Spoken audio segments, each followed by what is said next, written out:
भूतगणादिसेवितं कपेशम्भो फलचारुभक्षणं उमासुतं शोकविनाशकारकं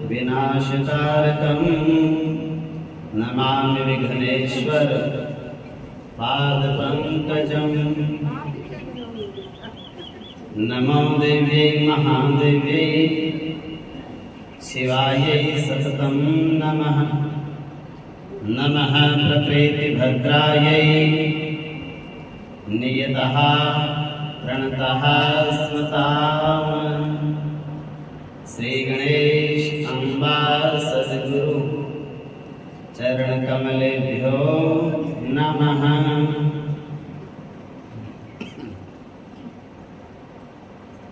भवानी शंकरौ वन्दे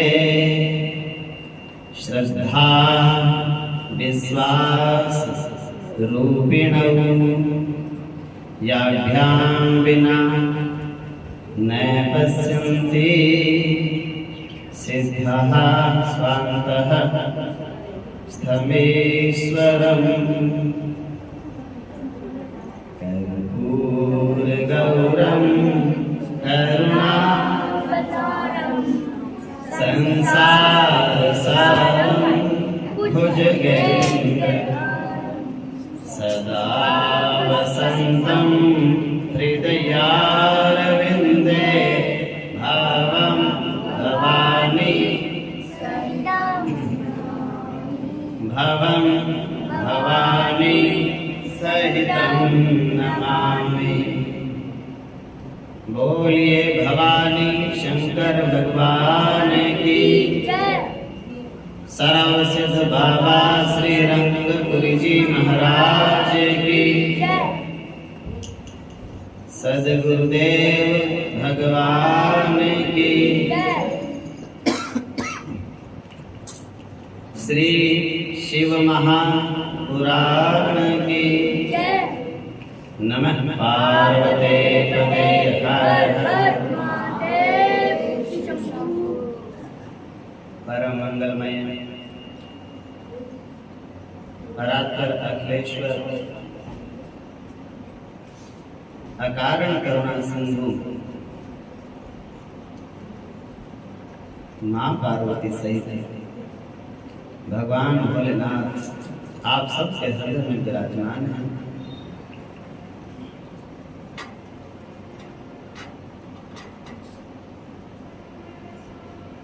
उनको मेरा कोटि कोटि नमन।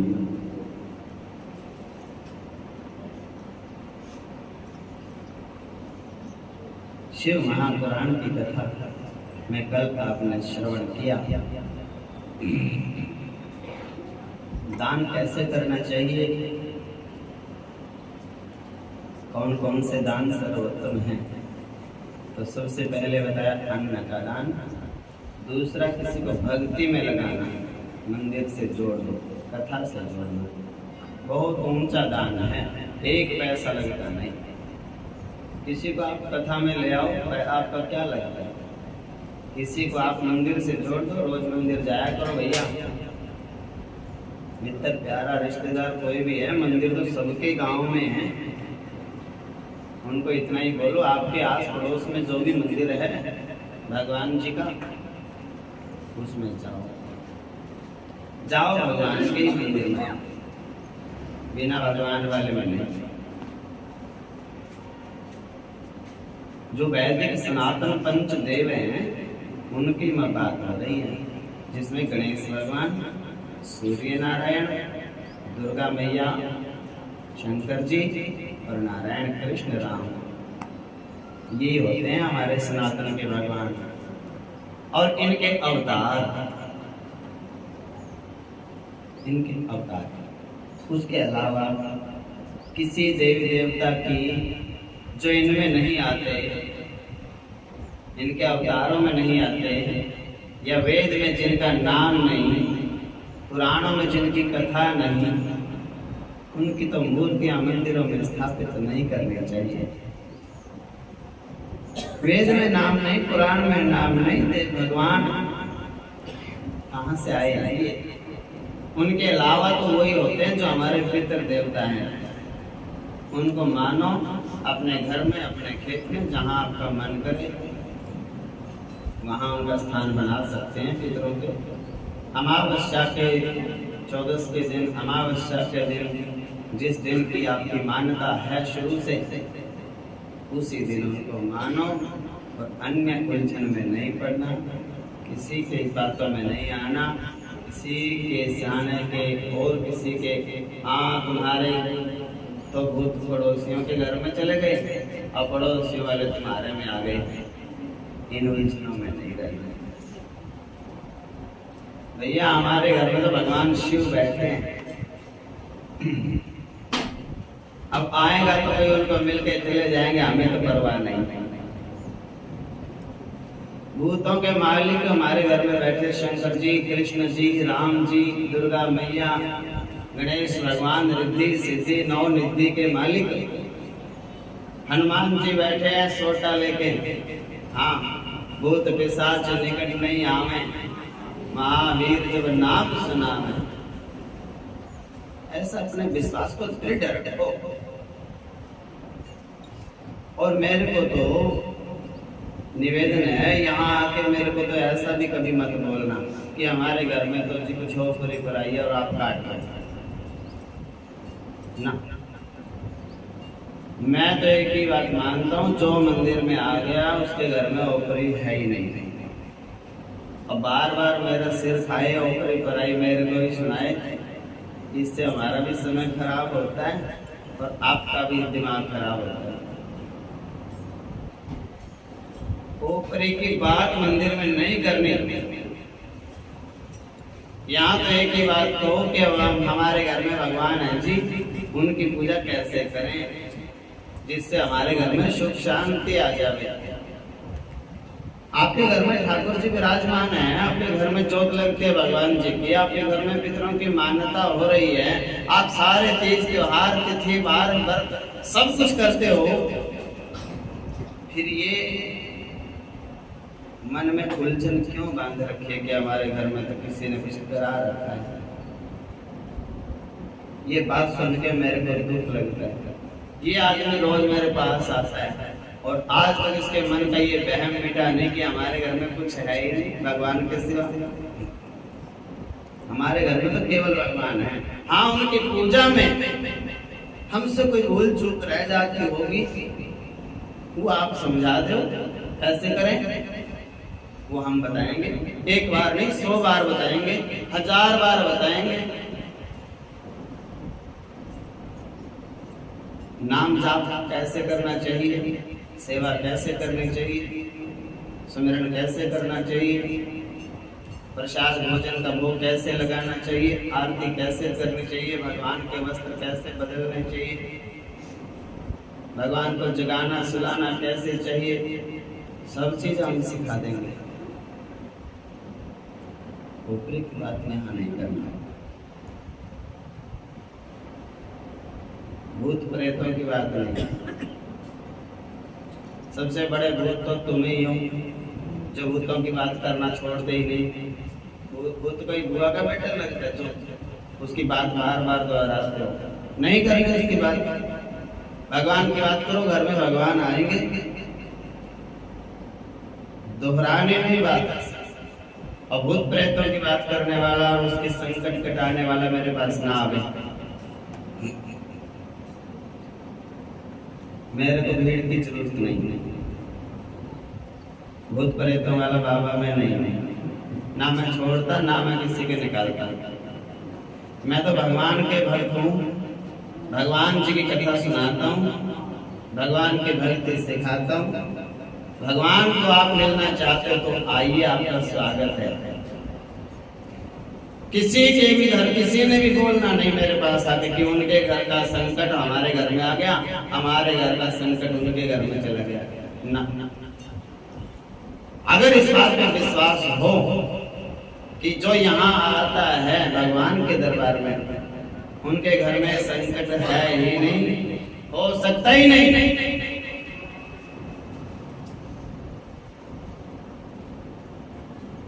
ठीक है, अपना प्रारब्ध होता है जीव का, सबका अपना अपना प्रारब्ध है। कोई गलतियां जीव से हो जाती है तो उनका भुगतान भी होता है।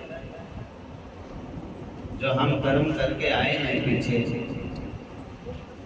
उसका फल दूसरा थोड़ा ही भोगेगा कोई, वो तो हमें ही भोगना है। हंस के भोग लेंगे तो आनंद आएगा, उदास होके रोके नहीं, वो तो स्वभाव है, सहज स्वभाव, उसी में आनंद मानो। अपने घर में हम पालन पोषण करते हैं, पशु रखते हैं, गौ माता रखते हैं, अब उसको बांधने लग जाओ तो उसको बंधने में भी आनंद आने लग जाता है। अब खुला छोड़ो तो खुला ही रहने में आनंद आता है। अब खुले की आदत पड़ गई तो बंधने में आनंद नहीं आएगा, और बंधने में आनंद आ गया तो खुला रहने में आनंद नहीं आता। तो जो कर्म बंधन में पड़े हो, सब लोग जो बंधे पड़े हो कर्मों के बंधन से, उसी में आनंद मान लो। मेरे प्रभु बड़ी कृपा है, जहां भी आपने हमें रखा है, जाई विधि राखे राम, उसी में प्रभु आनंद है, कृपा है आपकी, यहीं पे खुश हूं। आपने बांध के रखा है मेरे को, मैं बंध के भी खुश हूं। किसने बांधा? राम भगवान ने। अरे राम भगवान ने हमें पालन पोषण कर लिया, हमारा हमें बांध के रख लिया, अपना बना के रख लिया। डोरी राम जी के हाथ में है, जहां घुमाएगा वहीं जाएंगे हम। तो आनंद से जाओ। सौभाग्य है कि मेरी डोरी भगवान के हाथ में है।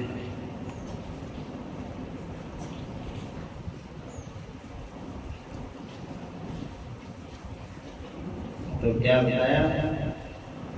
देश काल परिस्थिति का ध्यान रखते हुए दान करना चाहिए। पहला दान अन्न का दान, जल का दान। दूसरा दान भगवान की भक्ति में लगाना, और तीसरा औषधि का दान। बीमार है तो सेवा कर दो, दवाई बड़ी दे दो उसको टाइम पे। ये तीसरा सबसे ऊंचा दान है।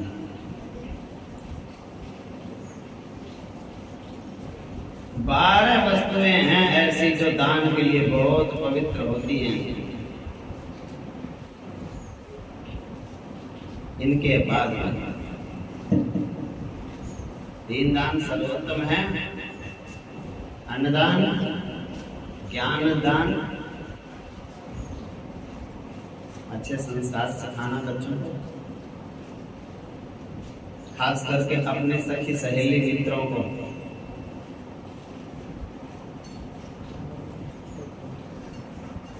इसके अलावा है, उनमें से पहली है गौ दान, दूसरा है भूमि का दान, तीसरा तिलों का दान, चौथा है सोने का दान, पांचवा है घी का दान, छठवां है वस्त्र का दान, सातवां है अन्न दान, धान्य धान्य जैसे साबुत अन्न ऐसे। आठवां है गुड़ दान, नौवां चांदी का दान, दसवां नमक राम रस, और उसके बाद है कन्यादान। तो ऐसे ये जो चीजें हैं सबसे उत्तम कही गई है दान। जो गौ दान करता है उसके अनेक पुण्य, उसको तो बहुत अनंत पुण्य मिलता है। 100 रुपए वाला गौदान नहीं। हाँ, दूध वाली ताजी ब्याई हुई गाय मोल लेके और उसको दान करना होता है। अब गाय तुम्हारे सामने मोल ली है 30,000 का, सफेद वाली, तो होता है गौदान ऐसे। तो मतलब बात ये है,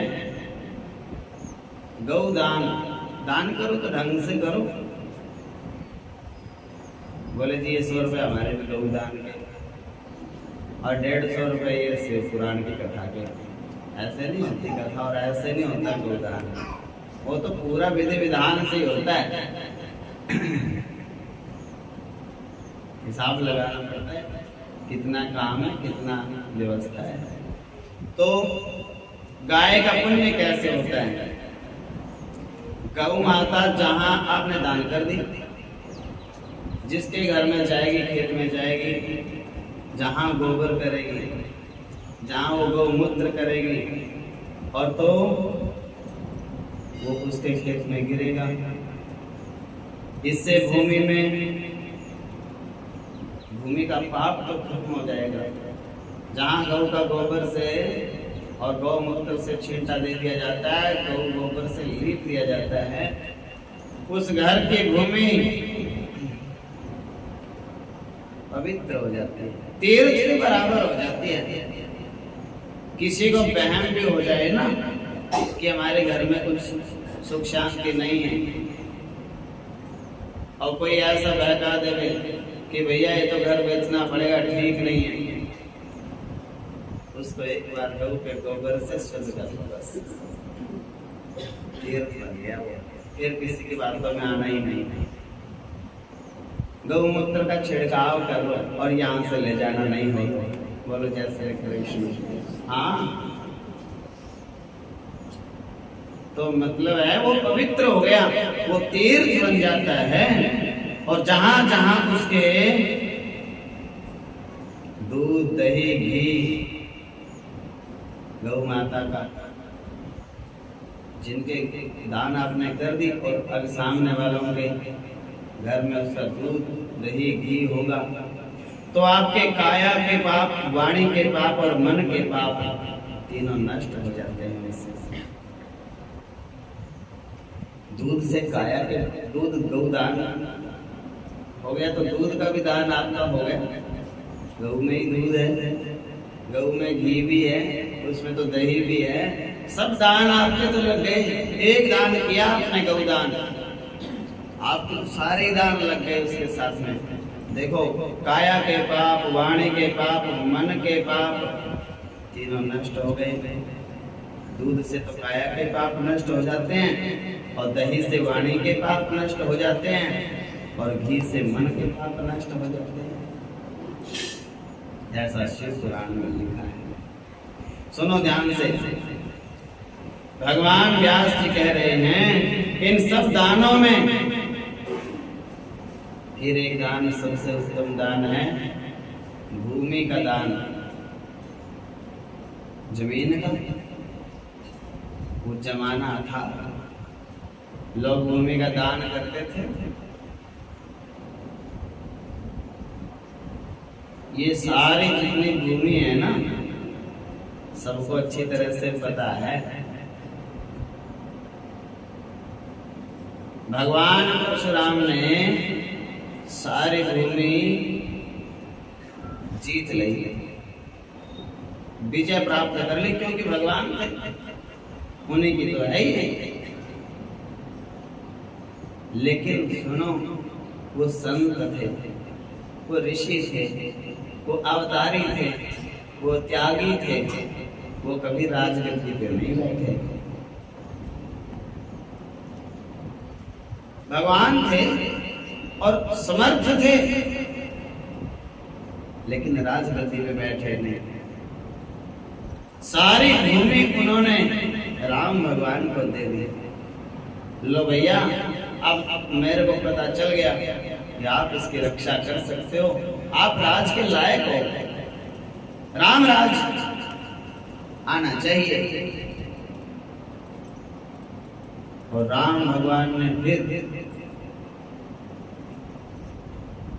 राज किया, वो सारी भूमि ब्राह्मणों को दान कर दी। राम जी ने सब भूमि विप्रों को दी नहीं और विप्रों ने वापस कर दी नहीं। हम तो भजन करेंगे राम पतित पावन सीता। 108 मन का रामायण में आती है सारी चीजें याद होनी चाहिए, पढ़नी चाहिए। अब कोई मेरे को पूछता है गुरु जी आप सारा दिन पढ़ते रहते, काम ही यही है हमारा, तो पढ़ेंगे नहीं तो सुनाएंगे क्या? अध्यापक नहीं पढ़ेगा तो बच्चों को पढ़ाएगा क्या? शास्त्र के बाहर हम कोई बात बोलते नहीं, अपने मन से हम कोई बात कहते नहीं। शिव पुराण सुना रहे, जो शिव पुराण में लिखा वो कह रहे, उसके बाहर की एक बात भी नहीं बोली मैंने। तो ये जो बात है सब भूमि ब्राह्मणों ने दान कर दी। और दान क्या कि भैया हम तो भजन करेंगे।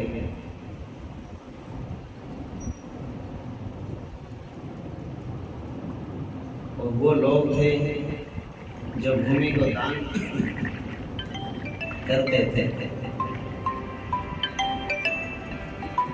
राजा महाराजा लोग संतों को भूमि दान करते थे। ये बाबा रंगपुरी महाराज हैं, राजपुरी महाराज हैं, पटियाला के राजा थे, पटियाला नरेश भूपेंद्र सिंह। कोई संतान नहीं थी उनके, तो बाबा राजपुरी रंगपुरी ऐसे बैठे थे दोनों। वो आके पैरों में गिर गए, कहने लगे कोई भी संतान नहीं। तो संतों ने आशीर्वाद दिया, संतान हो गई। उन्होंने ये जितने बाबा लगाना एरिया है पूरा, इन संतों को बहुत गांव ऐसे लिख के दे दे, 100 गांव के आसपास ये सारी जमीन आपकी है संतों की। वो लेकर के बाबा राजपुरी जी ने कागज, उस पे राजा ने पक्का कागज बना के दे दिया, 100 गांव तो तुम्हारे हैं दोनों के। वो बाबा राजपुरी जी ने लेके और धुना चल रहा था अग्नि थी उसमें छोड़ दिया। हमने क्या करना है जमीन का? बाबा रंगपुरी ने उठा लिया, आधा जल गया, थोड़ा बचा। बोले आप क्या करना है? बोले ऐसे लोग, ऐसा टाइम आएगा लोग संतों की जमीन वापस छीन लेंगे, दबा लेंगे। ये बाबा रंगपुरी ने बताया राजपुरी को, तुम कह रहे हो हमने जमीन का करना क्या है? आगे घोर कलयुग आएगा, अपने बच्चे पूरी महात्मा, उनको रहने के लिए भी मुश्किल हो जाएगी। बोले चलो अब इसमें थोड़ी बची है, और जो बची है इसको तो बचा लो। और ऐसा टाइम आएगा आश्रमों की जमीन गृहस्थी लोग उस पर नजर रखेंगे और मौका लगते ही कब्जा कर लेंगे।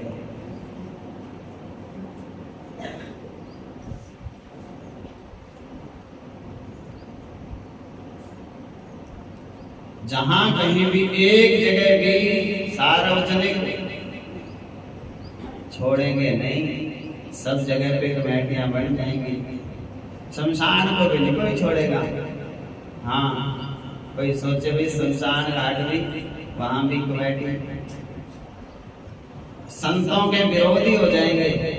एक संत को रोटी नहीं मिलेगी, करोड़ों रुपए आमदनी हो जाएगी।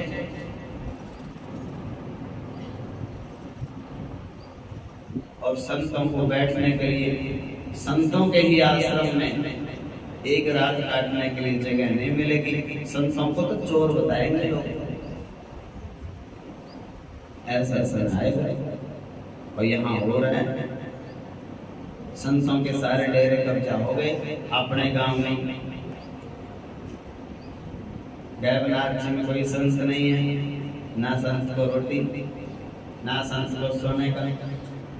देवी मंदिर के पीछे परमहंस जी का डेरा है, उसमें कोई संत नहीं है, ना कोई रहने देगा, ना कोई रोटी, ना कोई बैठने देता, संत को रुकने एक रात नहीं देगा कोई। राजपुरी का डेरा है, एक दो संत ने गड़बड़ कर दी तो उसके बाद वहां पे भी संतों को घूर घूर के देखते हैं, ये क्यों आ गया, क्यों रुकेगा, चला जाए। 5 बज गए रात को, यहाँ लोग करना है, हमने घर जाना है चाबी लेके। ये हाल हो गया। तो ये तो संतों को पहले से पता था। सबसे बड़ा दान है भूमि का दान, और ऐसा समय आ गया दान करी कराई को छोड़ नहीं रहे। 6 किले थे बाबा के यहाँ। वालियों ने पंडित जी को दिए थे, बालू पंडित जी को। पंडित जी ने नाम नहीं करवाए अपने भी, और संस्वाब उसने रखे भी नहीं। उसने वो 6 के 6 यूं लेके और लो बाबा रंगपुरी को देता हूँ, मैं भी क्या करना है, मैंने भी दान की दान, आगे दान। आप इस भूमि में चारों तरफ कब्जा कर लिया। कागज कुछ निकलते हैं वालियों के नाम, वालिया एक भी नहीं बोलता कि हमारी जमीन है, और ना वापस मांगते। जो दूसरे कब्जा करके बैठे हैं वो कह रहे हैं बाबा की नहीं है तो वालियों की है। वालियों से तुमने मोल ली है। ये संतों को दान की थी, और जब तक वो उनके पास रहेगी तब तक तो वो सुख शांति तो रहेगी नहीं। ये ऐसी जगह है, यहाँ पे पेड़ होते थे, जंगल था, गांव पीछे था। यहाँ की एक दानतन कोई तोड़ता नहीं था। बुजुर्ग लोग कहते थे बाबा रंगपुरी के पेड़ हैं, उसकी दानतन तोड़ना मना है। और इसका इतिहास बताता हूँ आपको। बाबा रंगपुरी जी का आश्रम है एक, हरि की टिब्बी गांव का नाम है, शहदोलगढ़ के पास में, पंजाब में। शहदोलगढ़ के पास में गांव है, उसमें बाबा रंगपुरी की समाधि है अपने वाली, जो यहाँ है वही समाधि वहां है।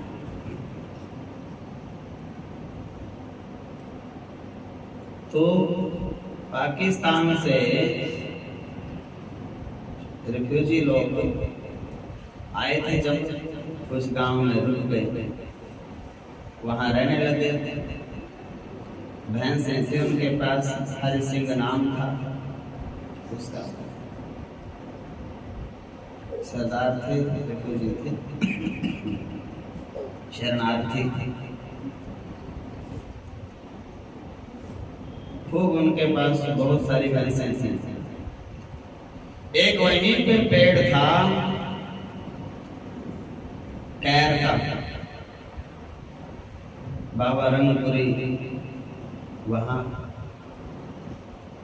टहलते थे, उनकी वो जगह थी, उनकी तपोस्थली थी। बाद में उन्होंने वहां समाधि ले ली, दूसरी जगह प्रकट हो जाते थे, एक जगह समाधि ले लेते थे। तो उन्होंने वो देखा कैर का पेड़ बड़ा तगड़ा मोटा, और अच्छी लकड़ी थी। उस लकड़ी में से उस जिम्मेदार ने सोचा रई बनवा लेता हूं मैं दूध रिड़कने के लिए। रई बनवा ली, मिस्त्री से घर ले गया, दही में डाली मथने के लिए बिलोनी में। सारी दही लाल रंग की हो गई, खून बन गया। अब भैंसें कई सारी, जिसमें भी डाले वो खून बन जावे। आप इतने खून को कहाँ खिंडावे, कहाँ फेंक के आवे। एक दिन नहीं वो कई दिन हो गए। किसी ने बताया एक संत हैं नाथ जी, हीरो जानो, पंजाब में ही है गांव का नाम। वहां जाओ, बुजुर्ग संत हैं, महात्मा। ये आप तो कुछ बताएंगे वो, आप उनके पास जाओ। तो वो हरि सिंह नाम था उनका। वो गए, बुजुर्ग महात्मा नाथ जी और आश्रम में बैठे, और जैसे वो दरवाजे से आया और वहीं से देखते उसको तो डांटना शुरू कर दिया कि भैया अब हमारे यहाँ करना है क्या कुछ काट छांट कर। बोले गुरु जी क्षमा करो, बात बताओ क्या है। बोले बहन अभी तो दही का ही खून बनता है, सारे भोजन का ही खून बनने लग जाएगा। दाल बनाओगे, सब्जी बनाओगे, जो कुछ बनाओगे सब का ही खून बनेगा। और दूध निकालोगे तो दूध नहीं निकलेगा, दूध की जगह भी रक्त खून नहीं निकलेगा। बोले जी कोई गलती तो बताओ। गलती तूने बाबा रंगपुरी का कैर का पेड़ काट के तो उससे रही बनवाई बधानी। तो उपाय ये है, वो रई ले जाओ, जहां से काटी थी वही बांध के आओ। रोज उसके समाधि को स्नान कराओ, जोत लगाओ, दूध चढ़ाओ, माफी मांगो। इतवार के दिन शक्कर का प्रसाद चढ़ाओ चोरी करके। ऐसी सारी विधि बताई, सब ठीक ठाक हो गया, सब मौज हो गई। तो एक दांतन में इसके पेड़ की जब हम तोड़ सकते नहीं, ये ऐसे योगी महापुरुष हैं, तपस्वी अमर हैं, अजर अमर हैं, सिद्ध लोग हैं। तत्वों को जीत लिया इन्होंने। अग्नि जल पृथ्वी वायु आकाश, पांचों का इनके प्रभाव नहीं है शरीर के ऊपर। देवता होते हैं ना, वो भी तत्व को जीत लेते हैं। हमारा जो शरीर होता है ये पंच तत्व इसमें प्रधान होते हैं। भूमि तत्व की प्रधानता मिट्टी का शरीर है, लेकिन जो देवता होते हैं उनका शरीर मिट्टी का नहीं होता, उनका तेज प्रधान होता है, प्रकाश पुंज होता है। जैसे सूर्य है, सूर्य में मिट्टी का शरीर नहीं है, प्रकाश है, तेज है, अग्नि है, ज्योति है। ऐसे सब देवता ज्योति स्वरूप होते हैं, प्रकाश पुंज होते हैं, प्रकट हो जाते हैं। उनको गर्मी सर्दी धूप प्यास से मतलब नहीं होता, वो तो हमारी भावना के लिए भोग लगा लेते हैं। उनको कपड़े मैले नहीं होते, धोने नहीं पड़ते। ये सब तो मिट्टी के शरीर वाले का ही होता है। हमारे शरीर में से दुर्गंध आती है, उनके शरीर में से सुगंध ही आती है। हमारा शरीर प्रत्येक को दिख जाता है, उनका शरीर सबको नहीं दिखता। जो कुछ इस शरीर से ऊपर उठे लोग हैं, श्रद्धा वाले हैं, विश्वास वाले हैं, नाम जप करने वाले हैं, भजन साधना करने वाले हैं, उनको ही देखता है। अपनी श्रद्धा बढ़ाओ।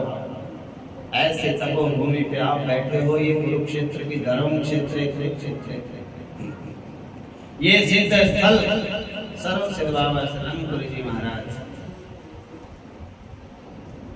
इनसे बड़ा कोई सिद्ध नहीं है, इनसे बड़ा कोई तपस्वी नहीं, इनसे बड़ा कोई जति सती नहीं, शिव स्वरूप हैं। अगर इनकी मैं आपको कथा सुनाऊं तो इतनी कथा है भागवत महापुराण की तरह, पूरी होने वाली नहीं।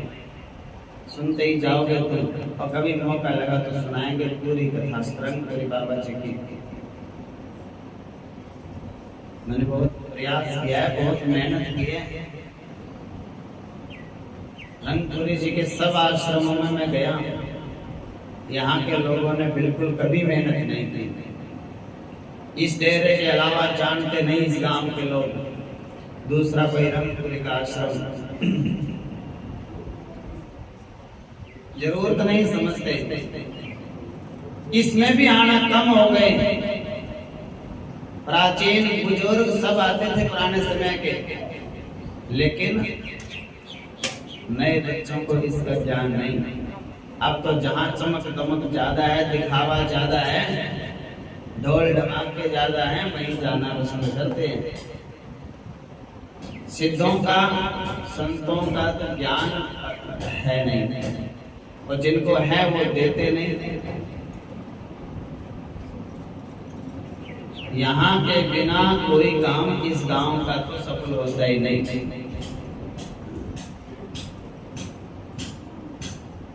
भैंस किसी की भी नया दूध जब जाती है तो पहले 10 दिन के बाद यहाँ दूध चढ़ना ही आवश्यक है। उसके बिना पशुओं में लाभ नहीं होता। फसल आती है, कोई भी फसल हो, तो पहले यहाँ उसका जरूरी है।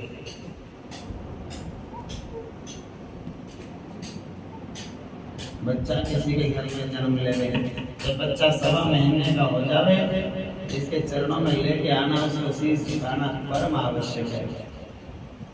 विवाह शादी किसी के भी घर में होवे, वो तो लगभग आते भी हैं, लेकिन जिन जिन बातों में आना चाहिए उनमें भूलना नहीं चाहिए। भंडारा,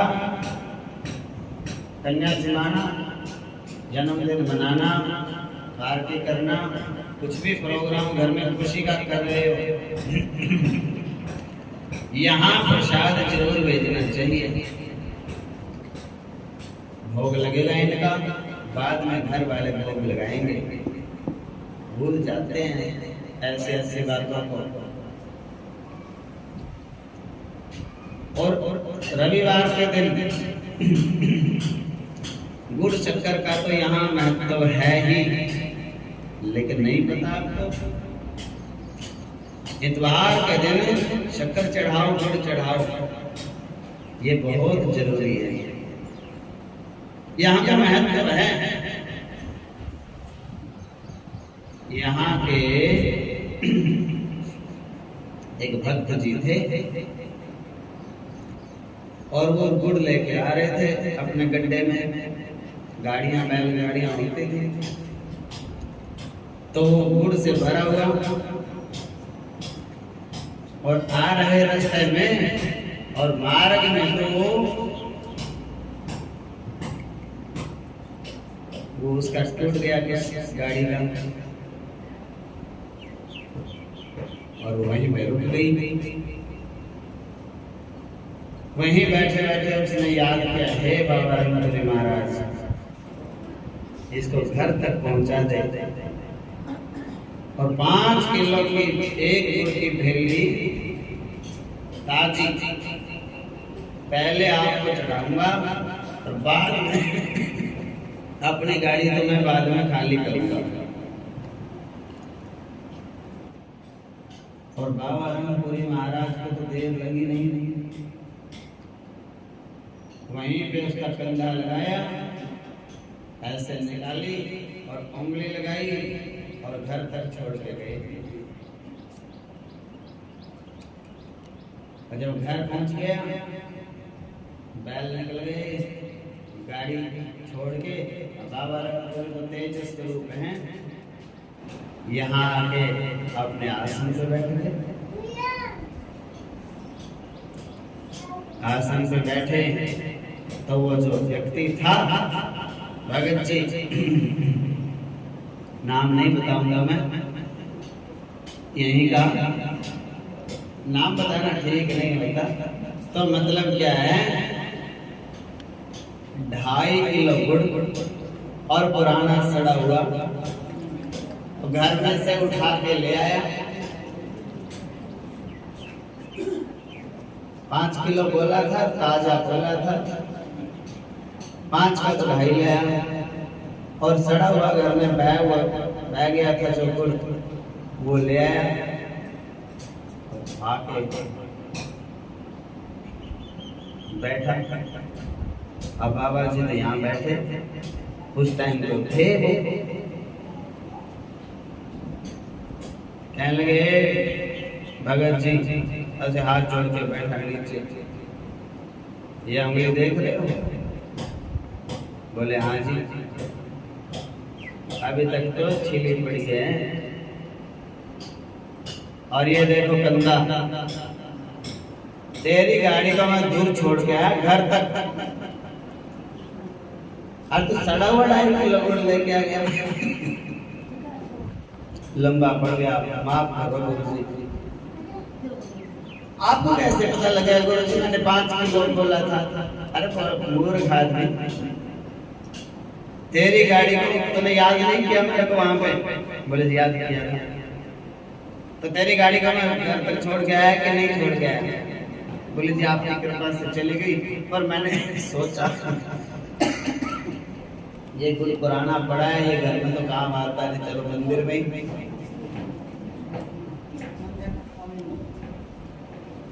तो ऐसा कभी नहीं करना, जो चीज आपके घर में काम नहीं आ रही,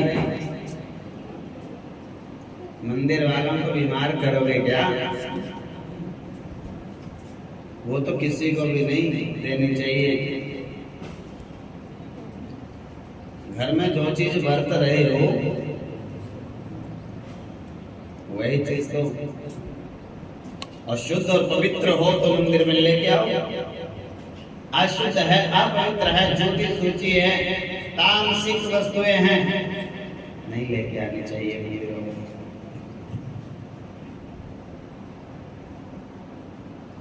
ऐसे होता है।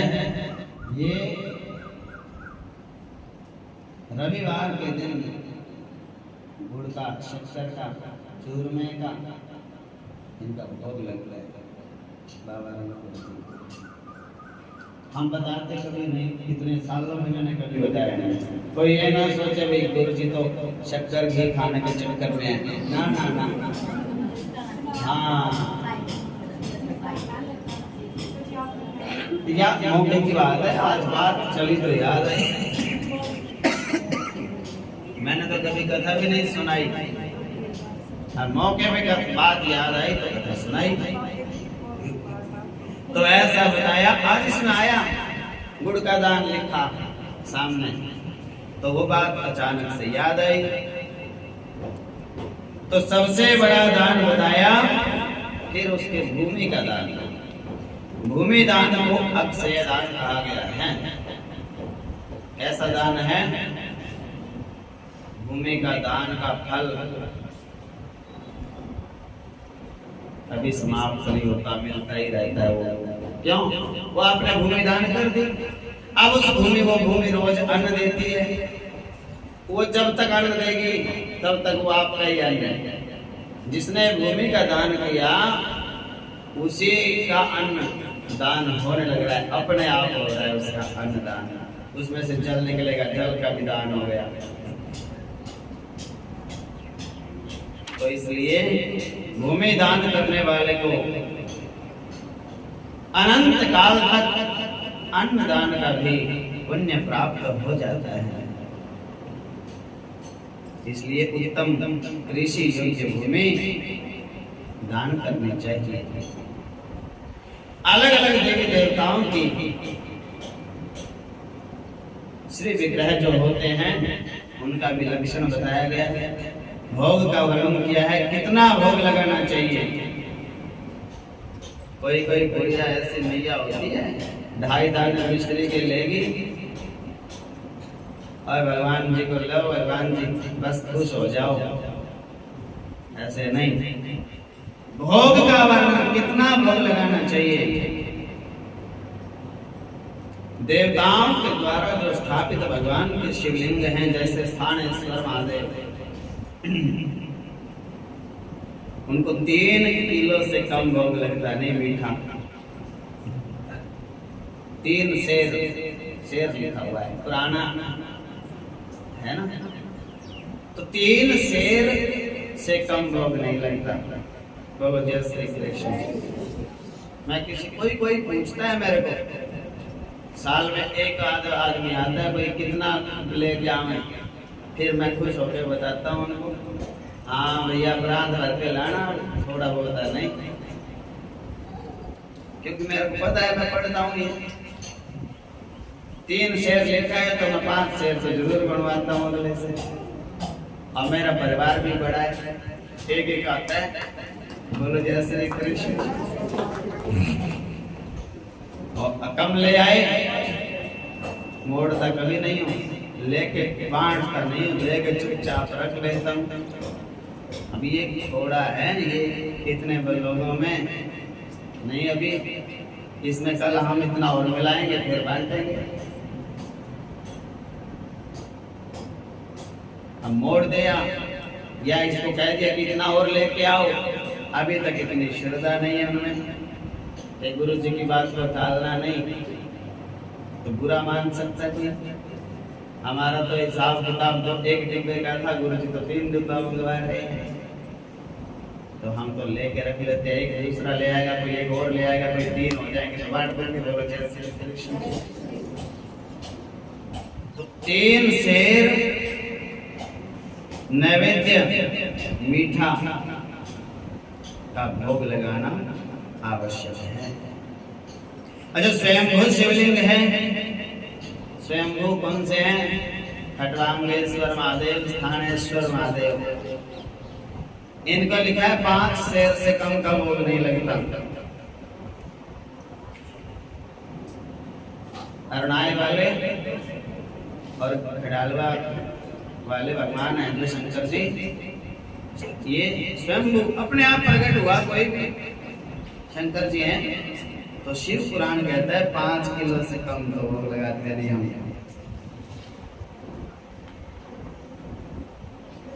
तो भगवान को, देवता को अभिषेक करना चाहिए। जो अभिषेक करते हैं ना, उससे क्या होता है? उसमें आत्म शुद्धि होती है। चंदन लगाने से पुण्य बढ़ते हैं। नैवेद्य अर्पित मीठा का 5 किलो मीठा का भोग लगाने से क्या होता है? आयु बढ़ती है। जो भोग लगाता है भगवान को, उम्र बढ़ जाती है, आयु लंबी होती है। और क्या होता है? मन तृप्त रहता है, संतुष्ट रहता है मन, सब कामों में लगने लग जाता है मन। सुंदर गूगल के धूप भगवान के सामने, राम कृष्ण नारायण शिव दुर्गा आदि के सामने गूगल की धूप अर्पित करो। बढ़िया गूगल लेके आओ, दान करो, सामग्री में मिला के दान करो। मैंने तो आज तक किसी को दान करके देखा नहीं, लेते तो सब है। गूगल की गुड़िया दे दो जी, धूप दे दो, मांगने वाले तो मेरे से सब आते हैं। आज तक दान वाला तो कोई एक भी दिखा नहीं। तो कभी 100 ग्राम 200 ग्राम गूगल सामग्री के पैकेट में मिला के देसी घी मिला के ले गुरु जी, ये शाम को आरती करते हो ना आप, उसमें काम आएगी। चावल नहीं मिलते उसमें, जौ चावल हवन वाली में मिलते हैं, आरती में तो गूगल मिलते हैं। मीठा मिलता है, गूगल मिलते हैं, घी देसी मिलता है, हम मिला के आरती के लिए दान कर सकता है। उससे क्या होता है, उससे धन की प्राप्ति होती है। धन तो सबको चाहिए, बोलो जय श्री कृष्ण। हाँ, ऐसा शिव पुराण में लिखा है, जो गूगल का दान करता है धूप का, उससे धन की प्राप्ति होती है। उसके बाद दीपदान। दीपदान माने देसी घी, पीतल की जोत और रुई का बंडल, तीनों चीजों को दान कर दो, उसको दीप दान बोलते हैं। एक दीपक पीतल का, एक रुई का पैकेट, एक घी का डिब्बा, छोटा बड़ा आपकी इच्छा, उसको तीनों चीजों को एक जोत उसमें तुरंत लगा दो बना के, उसी पैकेट में से घी डाल के, उसी रुई में से रुई लेके एक चीज जोत लगा दो और साथ में वो दान कर दो, रुई और घी। हेलो गुरु जी, ये हमारे नाम का दीप चलाते रहना। ये हो गया दीपदान। ऐसे दीपदान नहीं होता मिट्टी के चूड़े में और वो करके सरसों का तेल का भर दिया और आग जा रही है छत तक। हाँ, क्या कर रहे हो? दीपदान कर रहे गुरु जी, दीपदान। ऐसे दीपदान नहीं होता, विधि होती है, तरीका होता है, तरीका विधि होती है ना। पूछो अब करो, विधि पूछो, तरीका पूछो, उस तरीके से करो।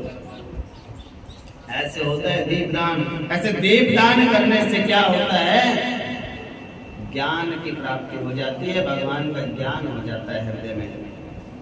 उसके बाद लौंग, इलायची, पान पत्ता, तांबूल, ऐसा अर्पित करने से अपने घर में सब चीज की मौज रहती है, अन्न धन की। और नमस्कार और जाप करने से क्या होता है, नमस्कार करो भगवान जी को और जाप करो, उससे सब मनोकामनाएं पूरी होती हैं। इस प्रकार से पूजा की बड़ी महिमा है, अनंत महिमा है मेरे भगवान की पूजा करने की। तो पूजा करो तो ढंग से करो, विधि विधान से करो, दिखावा की नहीं, थोड़ा कर लो बट ढंग से करो। पूजा शब्द का अर्थ शिव पुराण में बड़ा सुंदर लिखा है। पू का अर्थ है भोग और जायते मन सिद्धि। जिस क्रिया से हमारे मन के सारे संकल्प पूर्ण हो जाएं, मन में जो भी चाहना है, कामना है, सारी कामना हमारी पूरी हो जाएंगी। जो हम चाहें हमको वही मिल सकता है। ऐसे पवित्र कर्म को पूजा कहते हैं। अलग अलग महीनों में, अलग अलग तिथियों में पूजन की महिमा का बड़ा विस्तृत वर्णन किया गया है। भगवान शिव के पूजन के संबंध में कहा गया है, कोई जन्म मरण के चक्कर से छूटना चाहता हो, श्रद्धा पूर्वक विधि पूर्वक भगवान शंकर जी के शिवलिंग की रोज पूजा करनी चाहिए, जरूरी है। नित्य प्रति शिवलिंग की पूजा करने वाला जन्म मृत्यु के चक्कर से छूट जाता है। जलहरी साक्षात जगदम्बा मैया पार्वती जी हैं और जलहरी के ऊपर की जो पिंडी है वो साक्षात भगवान शिव का स्वरूप है और ये दोनों मिलकर जगत के माता पिता हैं। तो ऐसा बताया, पार्वती परमेश्वर को प्रणाम करता हूं। शिवलिंग की पूजा रोज करनी चाहिए और किस भाव से करनी चाहिए? ये भगवान शिव हैं, ये मैया पार्वती जगत के माता पिता हैं, इस भाव से इनका पूजन करना चाहिए। और रविवार के दिन भगवान शंकर जी को गौ माता की पांचों चीजें अर्पण करनी चाहिए। पांच कौन सी? गौ का गोबर शंकर जी को ऐसे, हाँ यही तो शिव पुराण सुनने की महिमा है। और गौमूत्र, और तीन चीज तो तुम्हारे को पता ही, दूध दही घी गौ का, इनको बोलते हैं पंचगव्य। पांचों से भगवान शिव को अभिषेक करना चाहिए। किस दिन? इतवार के दिन। तो इतना पवित्र होता है गौ माता का गोबर, गौमूत्र। और कोई ऐसा महामूर्ख भी होता है, बोले हमारे घर के सामने तो पक्का है जी और गोबर नहीं ले सकते। अरे मूर्ख आदमी, तुम एक बार वहां तो पवित्र से जरूर करो अपने देहली के सामने, चाहे वहां पक्का हो, चाहे संगमरमर हो, चाहे वहां कुछ भी लगा रखा हो, एक बार तो वहां चौका जरूर लगाओ, इतवार को तो जरूर लगाओ। और सूर्य निकलने से पहले पहले लगाओ। ये नहीं है कि 9 बजे सो के उठे 10 बजे चौका लग रहा है ना। सूरज निकलने से पहले पहले स्नान करके, बिना स्नान करे नहीं, स्नान करो। स्नान करके गौ माता का नाम लेके, नरसिंह भगवान का वास होता है दिल्ली पे। कोई आदि व्याधि जरा पीड़ा घर में आ सकते नहीं, दुख संकट आएगा ही नहीं, बीमारी आएगी नहीं घर में। तो इतवार के दिन पंचगव्य से अभिषेक जो करता है, भगवान शिव को अनंत प्रसन्नता हो जाती है। तो उनका पूजन करना चाहिए। पंचामृत भी निवेदित करना चाहिए। दूध दही घी शहद सब मिला करके पंचामृत से भी स्नान कराना चाहिए। श्रद्धा से की गई भगवान शिव की पूजा पुनर्जन्म से छुटकारा दिला देती है। अब आगे की बातें ध्यान से सुनना, रोज रोज कोई बताएगा नहीं। 4 अंग होते हैं पूजा करने के। चारों अंग जब पूर्ण होंगे तो आपकी पूजा पूरी मानी जाएगी। और ये चारों अंग पूरा करने की कोशिश करना। और विधि भी बताएंगे, लेकिन अभी ये सुन लो, कराना तो मैं नहीं है पूरा, और वो विधि तरीका तो मेरे को पता ही है। वो तो जब करना होगा तो तुरंत ही मैं बताऊंगा, ऐसे ऐसे करो। तो करना क्या है? रुद्राक्ष को पहन के भगवान की पूजा करो।